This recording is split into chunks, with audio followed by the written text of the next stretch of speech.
Bismillahirrahmanirrahim. Assalamualaikum warahmatullahi wabarakatuh. Perkenalkan, nama saya Muhammad Diva Rizkia Ramadan, mahasiswa Institut Agama Islam Tazkiyah angkatan 2023, prodi Komunikasi Penyiaran Islam. Pada kesempatan kali ini, saya akan mempresentasikan suatu mata kuliah Tazkiyah Value, dan yang saya ambil pada kesempatan kali ini itu yang pertama tentang pengertian adab. Ya, sesuai yang kita tahu, adab menurut seorang muslim mengacu pada konsep etika, sopan santun, dan perilaku yang baik yang dianjurkan dalam Islam. Adab adalah istilah bahasa Arab yang merujuk pada etika, sopan santun, tata krama, dan perilaku yang baik. Konsep adab sangat penting dalam budaya Arab dan Islam, dan mencangkup berbagai aspek dalam kehidupan sehari-hari termasuk interaksi sosial, hubungan individu, dan tindakan-tindakan yang mencerminkan kualitas moral dan spiritual. Dan pada kesempatan kali ini, saya akan menjelaskan tentang konsep adab terhadap guru. Di sini telah tertulis dari Imam Al-Ghazali memberikan nasihat dalam risalahnya dengan judul Al-Adab Fid Din, sebagai terkait adab murid kepada guru sebagai berikut. Ya, yang mana bila kita ringkas langsung memulai artinya, adab murid terhadap guru meliputi mendahulukan berukuk salam, tidak banyak berbicara di depan guru, berdiri ketika guru berdiri, tidak mengatakan kepada guru pendapat fulan berbeda dengan pendapat Anda, tidak bertanya-tanya kepada temannya, duduk ketika guru sedang ada di dalam majelis, tidak mengumbar senyum ketika berbicara kepada guru, tidak menunjukkan secara terang-terangan karena perbedaan pendapat dengan guru, tidak menarik pakaian guru ketika berdiri, dan tidak menanyakan sesuatu masalah di tengah perjalanan hingga guru sampai di rumah, tidak banyak mengajukan pertanyaan kepada guru yang sedang lelah. Maksudnya, kita kutip satu persatu dari mendahului berlukuk salam. Maksudnya di sini, ketika kita ada di suatu perkumpulan atau di satu majelis, sebelum kita masuk terhadap suatu ruangan tersebut, hendaknya kita berlukuk salam dulu kepada guru kita, memberikan salam dulu kepada yang lebih tua. Itu adabnya. Tidak banyak berbicara di depan guru. Nah, maksud yang kedua ini, ketika guru sedang mengajar, alangkah baiknya kita memperhatikannya, tidak memalingkan pandangan kita dari guru, tidak asik sendiri dengan teman kita. Ya. Berdiri ketika guru berdiri, tidak mengatakan kepada guru pendapat fulan berbeda dengan pendapat Anda. Maksudnya ketika apabila guru itu sedang melakukan suatu penjelasan terhadap muridnya, maka alangkah baiknya jika kita mempunyai perbedaan pendapat dengan guru, alangkah baiknya kita tidak langsung mengatakan Bu atau Pak, pendapat antum sepertinya salah atau sepertinya beda. Maksudnya pendapat saya itu seperti ini loh, gini. Alangkah baiknya kita mendiskusikan dengan gurunya. Pak atau Bu, mohon maaf, saya mempunyai pendapat bahwasannya ini. Ya. Selanjutnya tidak bertanya-tanya kepada teman duduknya ketika guru berada di dalam majelis. Ya, jadi ketika guru berada di dalam majelis atau ketika menerangi seperti tadi, kita lebih baik memperhatikannya. Ya, tidak mengumbar senyum ketika berbicara kepada guru. Maksudnya ketika kita berbicara dengan guru, maksudnya senyum di sini tuh seperti senyum tipis, senyum meremehkan guru tersebut.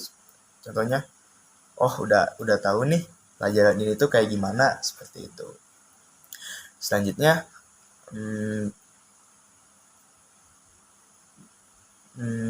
pemberian pendapat, tidak menarik pakaian guru ketika berdiri, tidak menyatakan suatu masalah di tengah perjalanan hingga guru sampai di rumah, tidak banyak mengajukan pertanyaan kepada guru yang sudah lelah. Jadi kita lebih kondisional jika ingin bertanya terhadap guru.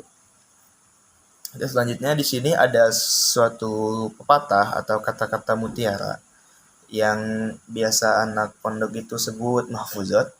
Ya, ini ada yang saya ambil. Inna lil mu'allimina wa tabiba killahuma la yang sohani izahuma lam yukroma fasbir lidaika in jafauta tobibaha wafta li bijahlika in jafauta mu'alliman. Yang mana artinya sesungguhnya guru dan dokter itu dua-duanya tidak akan memberi nasihat kalau keduanya tidak dihormati. Maka bersabarlah atas penyakitmu kalau engkau menjauhi dokter, dan puaslah dengan kebodohanmu jika engkau menjauhi guru. Maksudnya apa? Apa hubungannya guru dengan dokter itu? Guru dengan dokter itu satu keterkaitan, satu sama lain. Sama-sama memiliki julukan pahlawan tanda jasa. Ya. Jika di dunia ini tidak ada dokter, maka pasti banyak manusia-manusia yang jatuh sakit. Begitupun dengan guru. Jika di dunia ini tidak ada guru, maka tidak ada orang-orang pintar di dunia ini. Kita tidak akan mendapatkan keindahan dunia yang terang menerang seperti ini jika tidak ada guru. Maka bersabarlah atas penyakitmu jika engkau menjauhi dokter. Dan puaslah dengan kebodohanmu jika engkau menjauhi guru. Ibarat kata, jikalau orang sakit, itu pasti lari ke dokter. Dan kita kiaskan dengan keilmuan. Ibarat kata, penyakit itu adalah kebodohan, dan dokternya itu adalah guru. Maka kalau ada orang sakit, otomatis dia larinya ke dokter. Begitupun sebaliknya, jika ada orang yang butuh ilmu, butuh pengetahuan, pasti bakal datang ke guru. Dan selanjutnya, kenapa sih kita harus memuliakan guru, beradab kepada guru, sedangkan kan sama-sama manusia? Nah, dan di sini ada salah satu tokoh Yunani yang bernama Shaukibek. Beliau mengatakan, kum lil muallimi wa fihi tabjilan kadal muallimu an yakuna rasulan. Sambutlah guru dan berilah penghormatan untuknya, karena hampir-hampir seorang guru itu hampir mirip seperti Rasul. Maksudnya apa? Kenapa guru disandingkan dengan Rasul? Karena memiliki tujuan yang sama-sama mengarahkan kepada manusia untuk kebenaran. Ya. Mungkin cukup sekian pembahasan kali ini tentang adab. Selanjutnya kita akan berlangsung ke pembahasan iman dan implementasinya.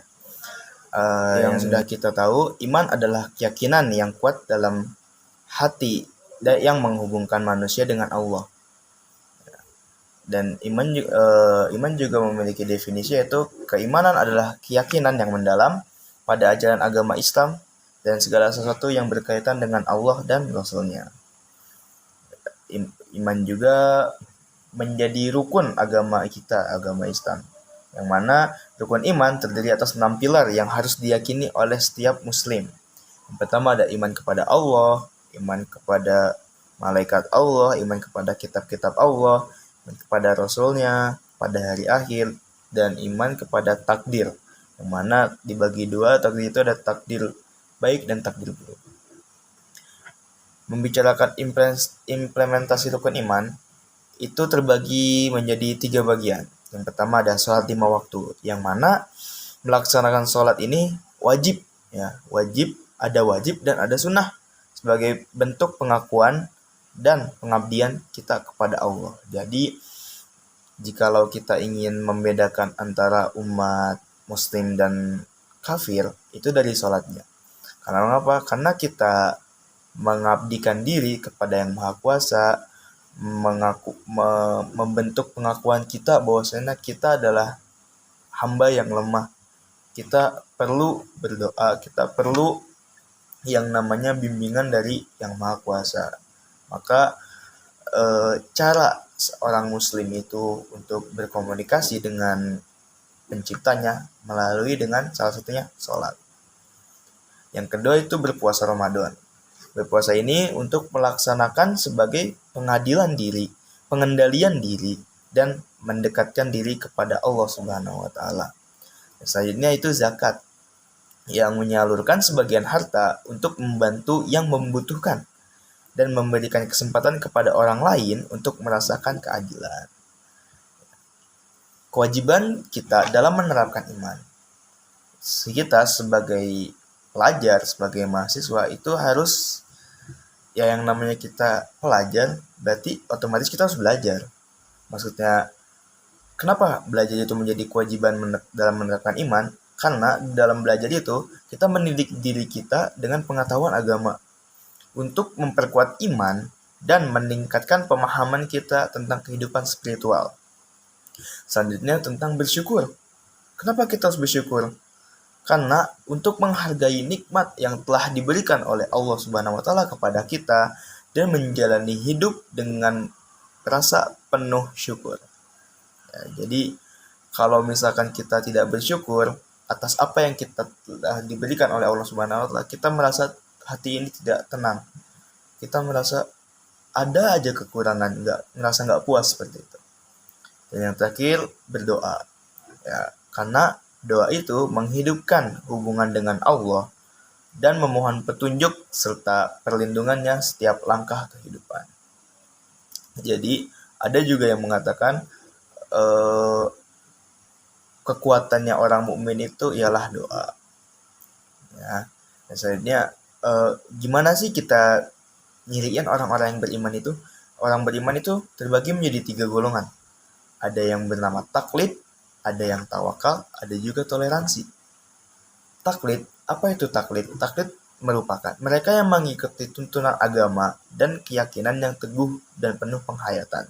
Jadi taklid ini mereka yang mengikuti tuntunan agama, peraturan-peraturan agama, mereka selalu mengikuti. Yang kedua ada tawakal. Ya, mereka yang memiliki kepercayaan sepenuhnya berserah diri kepada Allah dan atas takdirnya. Jadi kalau yang pertama taklid itu hanya mengikuti, oh ini dilarang, oh ini diperbolehkan. Mereka hanya mengikuti tanpa tahu kenapa ini dilarang, kenapa ini dibolehkan. Makanya ada pepatah yang mengatakan taklidu a'ma, hanya ikut-ikutan.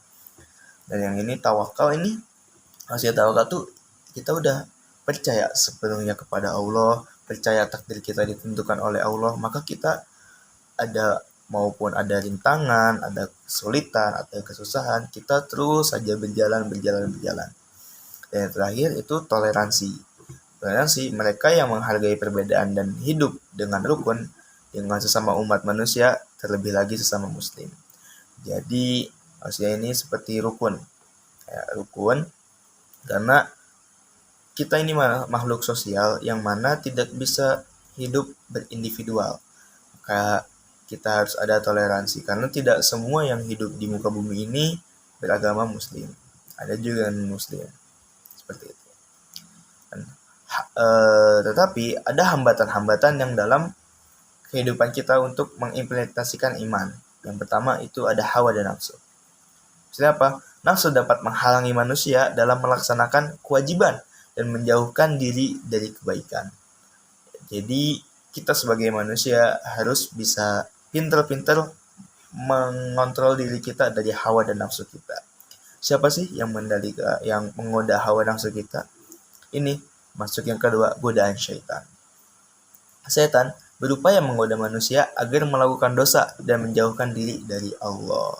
Jadi maka ketika iman kita agak goyang atau ketika iman kita sedang lemah, maka di situ godaan setan yang masuk ke kuping kita. Yang terakhir itu ada tekanan dari lingkungan. Adanya tekanan dari lingkungan sekitar dapat mempengaruhi keimanan seseorang. Nah, gimana sih cara kita bisa menguatin iman kita? Strateginya tuh apa? Yang pertama itu membaca Al-Quran. Kenapa? Karena dalam kita membaca Al-Quran, kita selain membaca dan mendapat pahala, kita juga memperdalam pemahaman tentang ajaran Islam dan mengambil hikmah dari setiap ayat yang kita baca. Yang kedua, kita menjaga sholat. Ya, kita harus membangun kebiasaan melaksanakan sholat secara rutin dan penuh kekhusyuan. Dan yang terakhir, yang paling benar-benar ngena banget gitu ya, berkumpul dengan orang-orang yang beriman. Ya, jadi kita kalau misalkan hambatannya tekanan lingkungan, ya mungkin karena lingkungannya banyak yang orang-orang non-muslim, banyak orang-orang yang bukan beriman, maka kita bakal terpengaruh dengan hal tersebut. Akan tetapi, jika kita berkumpul dengan orang-orang yang beriman, mencari lingkungan yang aman, yang mendukung, yang dapat memperkuat iman, maka kita juga akan terbiasa dengan seperti itu. Nah, dan mungkin cukup sekian presentasi pembahasan dari saya, kurang lebihnya mohon maaf. Wabillahi taufik wal hidayah, wa inayah, wassalamualaikum warahmatullahi wabarakatuh.